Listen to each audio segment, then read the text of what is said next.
दोस्तों, हम देख रहे हैं हिंदी विषय में 10वीं कक्षा का चौथा चैप्टर, एक प्रश्न 4 उत्तर।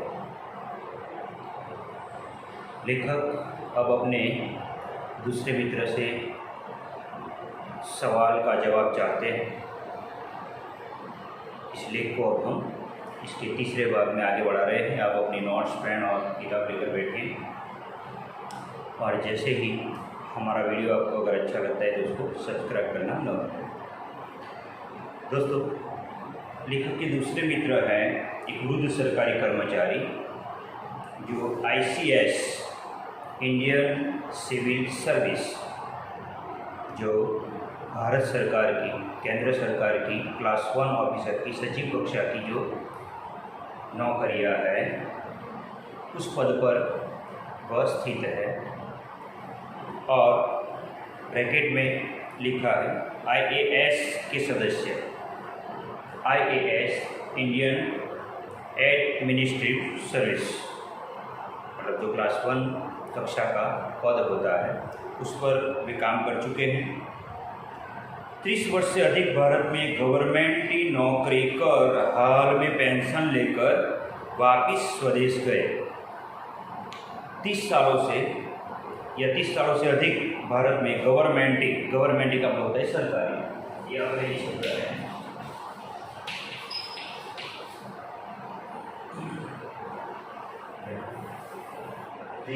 है सरकार, तो भारत सरकार की नौकरी पूर्ण करके अब पेंशन लेकर वापस अपने देश गए हैं। न जाने कैसे मेरी उनसे बड़ी मैत्री हो गई। लेखक उनसे मिले होंगे और एक अच्छी मित्रता प्राप्त कर लेते हैं। वही सवाल मैंने उनके सामने पेश किया। कौन सा सवाल? कि हमारा देश उन्नति क्यों नहीं कर रहा? तो उत्तर मिला, उस IAS अधिकारी का उत्तर था कि तुम लोग जिम्मेदारी नहीं समझते। पहले मित्र का उत्तर था तुम अपने काम में गर्व नहीं लेते। दूसरे मित्र का उत्तर है तुम लोग अपने काम की जिम्मेदारी नहीं समझते। जिम्मेदारी नहीं लेते, नहीं, जिम्मेदारी समझते नहीं कि मैं जिस पद पर हूँ वहाँ मेरी जिम्मेदारी क्या। विस्तार में इसका अर्थ यह है कि व्यक्ति का समष्टि की तरफ जो कर्तव्य होता है उसे हम नहीं जानते। व्यक्ति का समष्टि की तरफ, समष्टि मतलब सब लोगों के प्रति, मतलब मैं जहाँ पर हूँ, मैं जिस जिम्मेदारी के साथ इस पद पर नियुक्त हुआ, उस पद पर रहकर किन किन लोगों के साथ मेरा कौन कौन सा कर्तव्य है, तो ये समझना, मतलब सबके प्रति जो एक जिम्मेदारी होती है वे नहीं समझते। और जो काम उठाया उसे करना चाहिए, यह गुण हम भूल गए। गुजराती में डगलू गुरु के पाछा न पड़ो, उठो जागो देह प्राप्त न थे ત્યાં સુધી मंड्या रहो।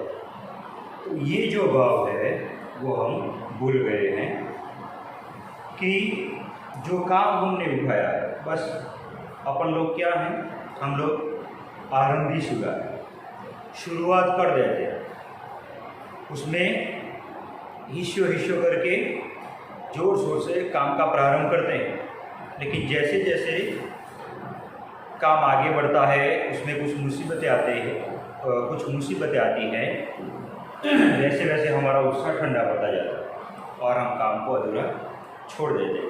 तो ये वाला जो गुण है कि जिस काम को हमने उठाया पूरी जिम्मेदारी के साथ हम उसको पूरा करें, ये गुण भूल गए हैं।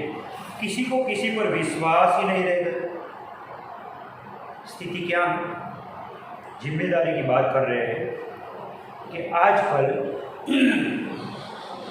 में किसी को किसी पर विश्वास नहीं, भरोसा उठ रहा है।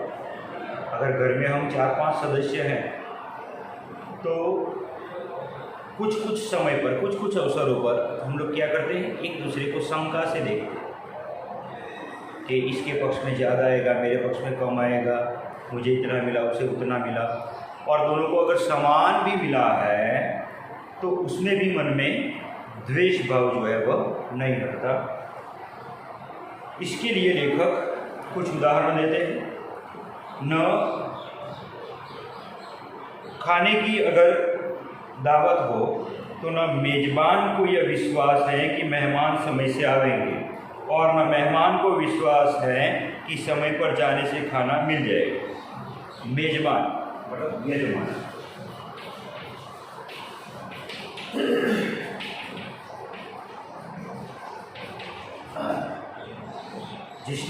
जिसके घर पर प्रसंग है, अवसर है, वह मेजबान है, यजमान है। और जो अतिथियों को बुलाता है, निमंत्रण देता है, वे जो आते हैं वो क्या है, उसके यजमान के मेहमान हैं। तो मेजबान को ये विश्वास नहीं है कि मेहमान समय पर आएंगे। और वैसे भी हमारे इंडिया की जो गतिविधियाँ है समय पर शुरू ही नहीं हुई। हमारे नेता 12 बजे का समय देते हैं और 2 बजे आते हैं। तो ठीक उसी प्रकार आप लोग देखते हैं हमारे घर में जो कभी कभी प्रसंग आते हैं, कर्मकांड होते हैं, तो उस अवसरों पर अक्सर समय को कभी ध्यान में नहीं रखा जाता। सब कुछ देखकर हम तय करते हैं, समय मर्यादा को, कैलेंडर को देखते हैं, तिथियों को देखते हैं, चौघड़िया प्रमाणे गुजराती में कहिए तो हम काम करने की तैयारी करते हैं। लेकिन एक भी मुहूर्त, जो शुभ मुहूर्त के काम शुरू होना चाहिए, वो नहीं होता उसका। तो न मेजबान को यह विश्वास है कि मेहमान समय पर आएंगे, न मेहमान को यह विश्वास है कि भोजन ठीक समय पर शुरू होगा या ठीक समय पर खाना मिलेगा। अब तो लोग फ़ोन करते हैं अपने किसी व्यक्ति को या उसका जाना पहचाना दोस्त वगैरह जो भी है वहाँ, उसको फ़ोन करके पहुँचते हैं कि भोजन समारोह आरंभ हुआ या नहीं। उसके बाद ही वे निकलते। कौन वहाँ जल्दी जा कर के खड़ा रहे, बैठा रहे, बाट देखे। तो ये जो सारे भाव थे पहले के, ये 2 दिन से पहले चले जाना, उसको मदद करना, ये सारे भाव लुप्त हो गए। न गृहस्थ को विश्वास है कि धोबी और दर्जी वायदे पर कपड़े दे जाएंगे, न धोबी और दर्जी को विश्वास है कि हमें समय से दाम मिल जाएंगे। तो जो हमारे व्यवसाय कार्य, धोबी दर्जी वगैरह, तो उसको काम देने वाले जो लोग हैं उनको ये विश्वास नहीं है कि समय पर ये मेरा काम खत्म करेंगे, क्योंकि सारे वायदे झूठे होते हैं। और न उस व्यवसायकारों को ये विश्वास है कि हमें समय पर दाम मिल जाएंगे। दाम मतलब उसकी कीमत। धोबी दर्जी ने कपड़े धोए हैं, दर्जी ने सिए हैं, तो परस्पर एक दूसरे को शंका से देखते हैं कि क्या ये पैसे दे जाएंगे। अगर उसमें वह कुछ शर्त रखता है या पैसे देने में 2-3 दिन की देरी करता है, सप्ताह की देरी करता है, वायदा जिसे हम कहते हैं, तो वायदे पर वह पैसे देगा या नहीं देगा उसका भरोसा नहीं। रेलगाड़ी पर चढ़ने वाले को यह विश्वास नहीं कि पहले से बैठे मुसाफिर उन्हें स्थान देंगे। पहले से बैठने वालों को यह विश्वास नहीं कि नया मुसाफिर धीरे से आकर उचित स्थान लेगा और व्यर्थ का शोर न मचाएगा, न और प्रकार से तंग करेगा। हमारे जो जाहिर ट्रैवलिंग के स्रोत है, रेलगाड़ी, बस वगैरह, तो उसमें भी यही चला रहता है कि जो बैठा है उसे ये विश्वास नहीं है कि नया आएगा, वो ठीक से मेरे बगल में स्थान लेगा या मुझे दखल नहीं करेगा, शोर न मचाएगा और किसी प्रकार से तंग न करेगा। और जो नया आने वाला, मतलब ट्रेन में नया चढ़ने वाला मुसाफिर है, उसे यह विश्वास नहीं कि मुझे गाड़ी में स्थान मिल जाएगा, मेरे आसपास जो व्यक्ति बैठा होगा वो मुझे स्थान देगा या नहीं। और अगर देगा तो स्थान देने के बावजूद भी हम शंका की दृष्टि से देखते हैं। और उसमें भी अगर हमारी जेब भरी, हमारे पास पैसे हैं, कुछ गहने बहने पहने, तो हम चैन से नहीं बैठते, बार बार उसको टटोलते रहते कि ठीक है ना सब कुछ, किसी ने पॉकेट तो नहीं मार लिया, किसी ने गहना छीन तो नहीं लिया। तो ये सारे शंका कुशंकाएँ हमारे मन में बनी रहती हैं। सड़क पर चलने वालों का यह विश्वास नहीं कि आगे चलने वाला अपना छाता इस तरह से खोलेगा कि उसकी नोक से मेरी आंख न फूट जाएगी, या पीछे चलने वाला मुझे व्यर्थ धक्का न देगा। रास्ते चलते समय भी अगर बारिश की मौसम है, लोग छाता वगैरह साथ में लेकर जाते हैं, तो आगे चलने वाले को, सड़क पर चलने वाले को यह विश्वास नहीं कि मेरे आगे चलने वाला या पीछे चलने वाला अपना छाता खोलेगा तो उसकी नोक कहीं मेरे आँख में या कहीं मेरे चेहरे पर न लग जाए। और अक्सर जिम्मेदारी क्या है, हम लोग अक्सर देखते हैं कि बड़े बड़े साइन बोर्ड लगे होते हैं, सूचनाएं लगी होती है कि जूते चंपल यहाँ निकालो, हम वहाँ नहीं निकलते, इधर उधर कहीं भी निकल देते हैं या फिर पहन कर ही जाते हैं। सूचना है कि यहाँ से इस बगीचे से फूल न तोड़, लेकिन हम वहाँ जाकर ही तोड़ लाते हैं। हमारी बहादुरी कम ना होनी चाहिए, हम उसमें अपनी बहादुरी बताते हैं कि मैं कितना हिम्मत वाला हूँ कि जाकर के फूल ले आया, कांटों की बाढ़ के नीचे घुसकर ले आया। रास्ते में ये नियम है कि बाईं ओर चलो, किसी को हैरान परेशानी ना हो, ये सब जिम्मेदारियां हैं हमारी। लेकिन पीछे वाला जो वाहन लेकर आ रहा है वो इतने हॉर्न बजाएगा फिर भी हम हटेंगे ही। तो इससे दो चीज़ें होती है, पीछे जो वाहन लेकर आता है वो भी हैरान परेशान होता है, आप हटते नहीं, और हॉर्न बजाता है तो आवाज़ प्रदूषण भी फैलाता है, धुआं भी निकलता है वाहन में से। लेकिन या कभी कभी हम आगे चल रहे हैं, कभी कभी उसके वाहन में ब्रेक वगैरह अगर कमज़ोर है तो हमें चोट भी पहुंचा सकता है। तो ये जो जिम्मेदारियां हैं हम बिल्कुल समझते नहीं हैं। और पीछे चलने वाला मुझे व्यर्थ का धक्का न दे। हमारे पीछे जो चल रहा है उस पर भी हमें भरोसा नहीं, आगे चल रहा है उस पर भी भरोसा नहीं। तो क्योंकि कोई जिम्मेदारी ही नहीं समझता हमें कि हमें कहाँ पर, किस जगह, किस विवेक के साथ हमें व्यवहार करना चाहिए, जो आचरण है हमारा वो कितना ठीक हो, शुद्ध हो, वो हम समझते नहीं। बीजाणु जे थो वह थाय, आपणे आपको करो। तो ये जो केवल स्वार्थ का भाव वो हमें जिम्मेदारी से अलग कर देता है। किसी को किसी पर यह विश्वास नहीं कि केले, नारंगी का छिलका या सुई, पिन आदि इस तरह वह न छोड़ेगा जिससे दूसरों को कष्ट न पहुंचे। जिसमें मैंने पहले कहा कि हम कचरा कहीं भी उड़ेलते हैं, पानी कहीं पर भी बहा देते हैं, नल खुले छोड़ देते हैं, तो जिससे दूसरों को परेशानी, ये केले के, नारंगी के छिलके जहाँ तहाँ खाकर फेंक देते हैं, सुई, पिन आदि चीज़ें ऐसी जगह पर रखते हैं कि कोई बैठे और घुस जाए। तो ऐसी लापरवाही जिसे हम कहते हैं, हम उस तरह लापरवाही की अपनी जिम्मेदारी नहीं उठाते। मांगी चीज़ ठीक हालत में वापस करेगा, इत्यादि इत्यादि।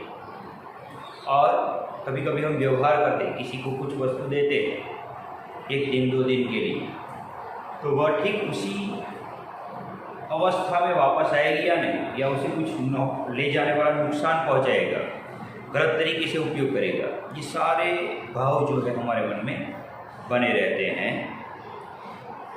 हम केवल अपनी तात्कालिक सुविधा देखते हैं, सारे संसार को अपने आराम के लिए बना समझते हैं। बस अपनी ही सुविधा ठीक से चलनी चाहिए, सारा संसार मेरे आराम के लिए, मेरी सुख सुविधा के लिए काम करे और मैं किसी के लिए कुछ न करूं, यही भाव हमारे मन में बने रहते। ये जिम्मेदारी से हम अलग हो जाते, जिम्मेदारी से हम छटकते।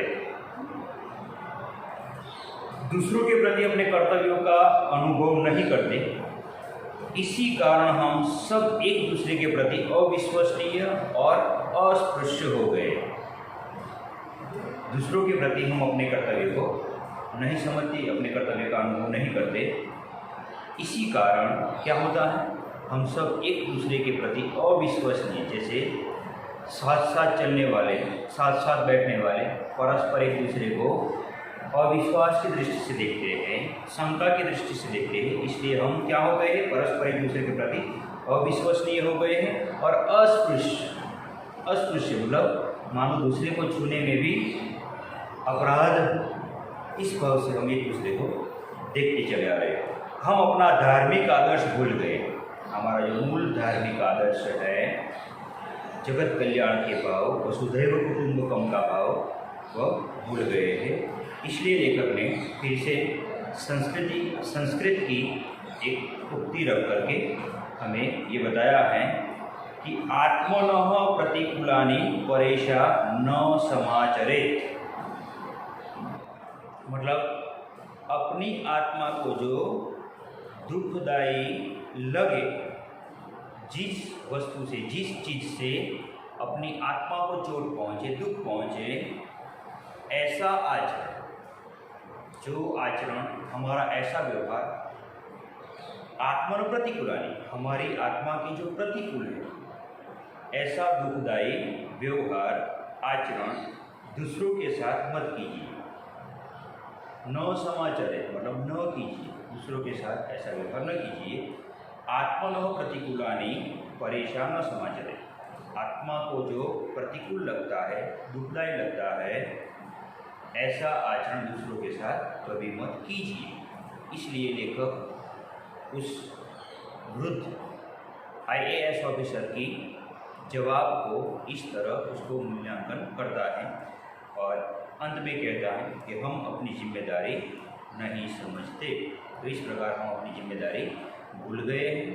अपनी जिम्मेदारी उठाकर किस स्थान पर हमें किस प्रकार व्यवहार करना चाहिए ताकि हम दूसरों को दुख न पहुँचाए, कष्ट न पहुँचाए और अपनी जिम्मेदारी का वहन करें। ये बात जब सार्थक होगी, हर एक व्यक्ति के भीतर घर करेगी, लोग अपनी जिम्मेदारी उठाकर काम में लग जाएंगे, तभी हमारा देश उन्नति कर सकता है। ये अर्थ है इसका। धन्यवाद दोस्तों, आपको हमारा वीडियो अच्छा लगा होगा, आप इसको सब्सक्राइब करते रहिए। लेख को आगे हम चौथे भाग में समझेंगे। धन्यवाद।